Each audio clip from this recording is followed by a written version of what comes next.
الحمد للہ والصلاة والسلام على عبد اللہ ورسولہ محمد وعلى آلہ واصحابہ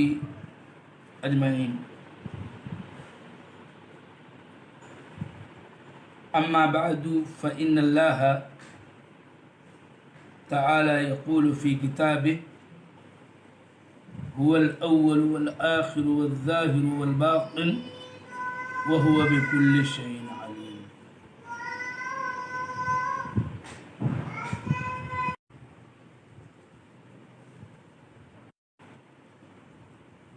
یہ دیکھیے قرآن کی یہ سورہ، یہ عظیم آیت اور اس کے بعد کی آیتیں کئی ایک لائے ہیں. اہل الحدیث سلفی بلا تحریف و تعطیل اور بغیر تکیف و وہی اول ہے، وہی باطن ہے، اور وہ ہر شے کو خوب جاننے والا ہے. اس آیت کریمہ میں پہلی بات کہ اللہ تعالی نے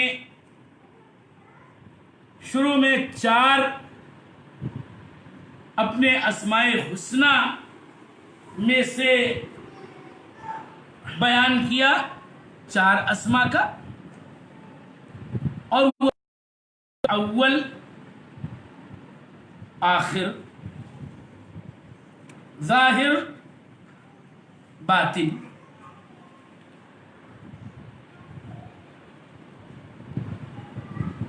اور یاد رہے کہ یہ ایک قاعدہ ہے کہ صفات باری تعالیٰ کی اثبات کے لیے کہ اسماء کی دلالت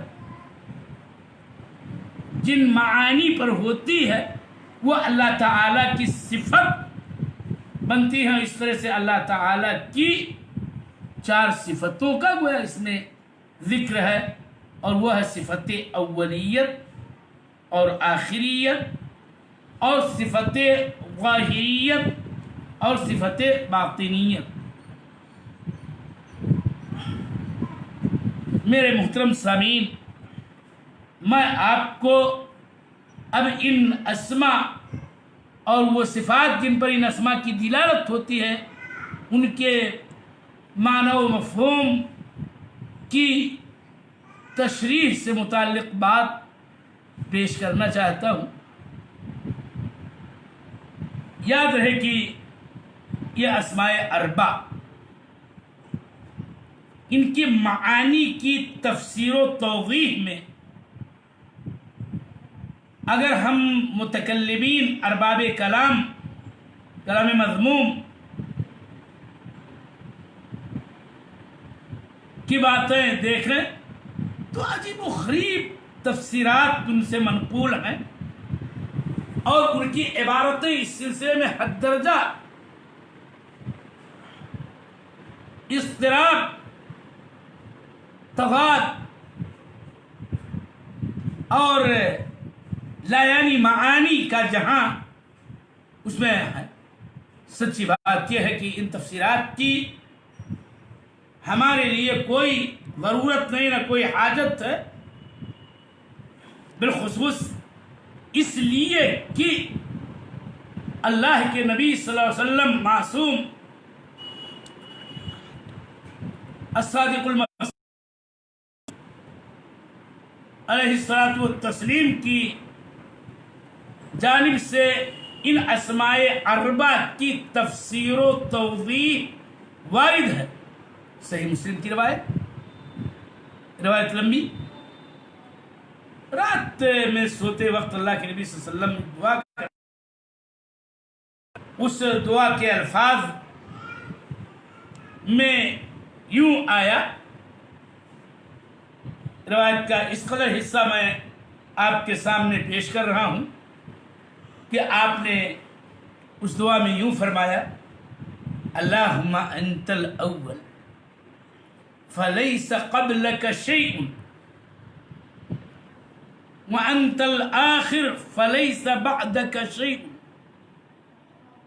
وانت الظاہر فلیس فوقک شیء وانت الباطن فلیس دونک شیء۔ ہم اس حدیث کے کا ترجمہ آپ کے سامنے رکھ رہے ہیں، اور ترجمے چیز سے ان اسماء اربع جو اس آیت کریمہ کے اندر ہیں اور جن کو آپ نے اپنی اس کلام میں ذکر کیا، اس کی شرح و توضیح ہمارے سامنے کھل کے آ جاتی ہے۔ ترجمہ یہ حدیث کا کہ اللہ تو ہی اول ہے، تجھ سے پہلے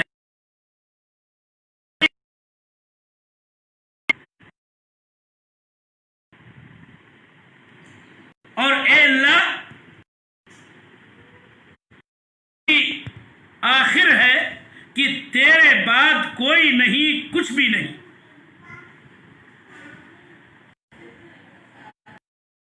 آخر ہے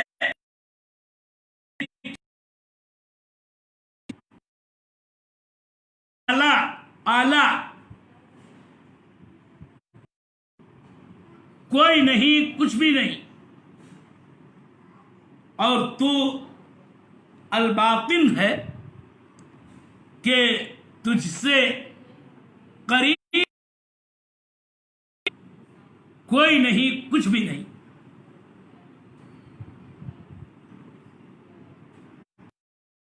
کہتے ہیں کہ ایک مومن بندے کے لیے اللہ کے نبی صلی اللہ علیہ وسلم کی یہ تعبیر کہ جس میں اول آخر ظاہر باطن ان چاروں اسماء حسنہ کی توضیح و تفسیر نبی صلی اللہ علیہ وسلم سے ہے، مزید کسی شرح کی ضرورت نہیں ہے، کہ جس سے یہ بات صاف معلوم ہوتی ہے کہ اللہ تعالیٰ ہی اول ہے، اور اس کی اولیت کا مطلب یہ ہے کہ وہ پہلے ہے، اس سے پہلے کوئی نہیں، اور وہ آخر ہے کہ اس کے بعد کوئی نہیں، کچھ بھی نہیں۔ اور اس طرح سے یہ دونوں اسماء اللہ جل وعلا کی احاطہ زمانی پر دلالت کرتے ہیں، والا ہی تمام مبتدا سے پہلے اور تمام منتہا سے آخر ہے۔ اللہ جل وعلا کی اولیت کا مطلب یہ ہے کہ اس کے لیے ازلیت ثابت ہے، وہی ہمیشہ سے ہے۔ اور انسان کتنا بھی یہ پوچھ لے کہ اولیت، وہاں یہ کہنا ہوگا کما قال رسول اللہ صلی اللہ علیہ وسلم، جیسا کہ اللہ نے کہا کہ اللہ سے پہلے کچھ نہیں، اور اللہ تعالیٰ کے لیے بقا ہے، دوام ہے، اور وہ اس کے لیے ہمیشگی ہے، سرمدیت ہے، ابدیت ہے، کہ وہ ہمیشہ ہمیشہ باقی رہے گا، معاذ اللہ، اس کے لیے فنا اور ہلاک نہیں ہے۔ زمانہ کتنا بھی لمبا، یہ کہنا ہوگا کہ اللہ تعالی کے بعد کچھ نہیں، اور اس طرح سے گویا اللہ جل وعلا کی بقا اور اس کی ابدیت پر اس کا یہ اسم الآخر دلالت کرتا ہے۔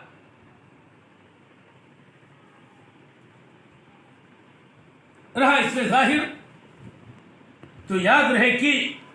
اللہ تعالیٰ کا یہ اسم اللہ جل وعلا کی علو ذاتی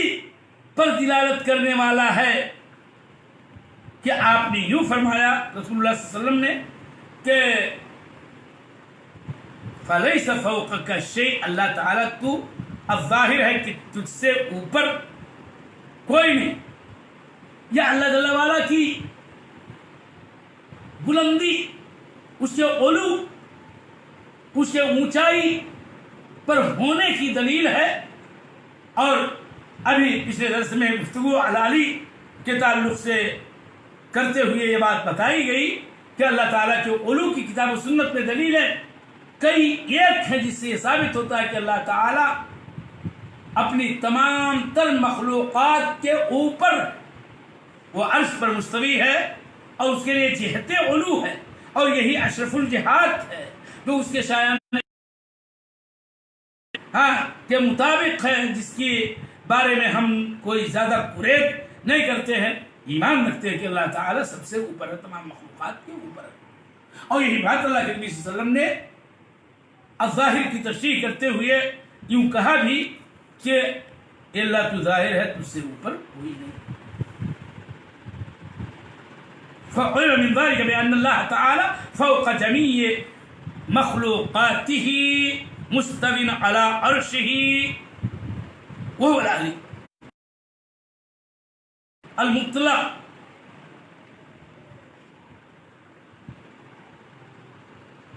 وَأَنْتَ باطن، اور باطن کے بارے میں یہ بات یاد رہے کہ اس سے یہ بات معلوم ہوتی ہے کہ اللہ جل وعلا سے قریب کوئی نہیں، اس سے نزدیک کوئی نہیں۔ فَهَذَا الْإِسْمُ يَدُلُّ عَلَى قُرْبِهِ الْقُرْبَ الْعَامِ لِلْمَخْلُوق۔ اس اللہ جل وعلا کے اسماء حسنہ میں سے جو اسم ہے الباطن، اس سے یہ پتہ چلتا ہے کہ اللہ تعالیٰ اپنی مخلوقات کے بہت قریب ہے۔ اللہ جل وعلا اس کے نزدیکی کی دلائل اور بھی کتاب و سنت میں موجود ہے، اور معیت کی بحث کے وقت مزید تشریح کے ساتھ بات سامنے رکھی جائے گی۔ تاہم یہاں مختصراً یہ بتانا مقصود ہے کہ اللہ تعالیٰ کے قرب کا اس میں بیان ہے، اور قرب کی دو قسمیں ہوتی ہیں، قرب عام اور قرب خاص۔ مخلوق سے قریب ہے عام قرب، اس مطلب ہے کہ اللہ تعالیٰ مخلوق کو جانتا ہے، اس کے بارے میں علم رکھتا ہے، اس کا علم محیط ہے، اور اس کے لیے قرب خاص بھی ہے۔ قرب خاص کا معنی یہ ہے کہ اللہ تعالیٰ اپنے بندوں کی مدد کرتا ہے، ان کی دعائیں سنتا ہے، ان کی حفاظت کرتا ہے، ان کی نصرت و تائید کرتا ہے، ان کو ان کے دشمنوں کے پکڑ سے بچاتا ہے۔ یہ قرب خاص ہے، اور اس طرح سے یہ اسم الباطن اللہ جل وعلا کے مخلوقات سے قریب ہونے پر دلالت کرتا ہے۔ اور صحیح بات یہ ہے دار و مدار ہی یہ احاطہ زمانی و مکانی پر ہے، اور یہ احاطہ مکانی میں جو قرب والی بات ہے اس کے معنی کی تائید کہ قرب کا معنی قرب عام قرب خاص ہے، اور قرب عام کا مطلب یہ کہ اللہ تعالیٰ مخلوقات کے بارے میں جانتا ہے، اور یہ ہے معنی قریب ہونے، اور قرب خاص کا مطلب کہ اللہ ان کی مدد کرتا ہے، ان کو بچاتا ہے، ان کو حفاظت کرتا ہے، الی آخرہ۔ وہ بکل شیء علیم سے اس کی تائید ہوتی ہے کہ وہ ہر چیز کو جاننے والا ہے۔ اللہ تعالیٰ کا علم ہر شے کو محیط ہے، جیسا کہ اس موضوع پر سورہ بقرہ کی آیت کرسی کی تشریح کرتے ہوئے بات بتائی گئی۔ مزید باتیں کل کے درس میں اللہ تعالیٰ ہمیں توفیق دے کہ ہم ان عقیدے کی اہم ترین باتوں کو سمجھ کر کے اپنے عقیدے کو مضبوط و پختہ رکھیں، اور صحیح ترین عقیدہ کے حامل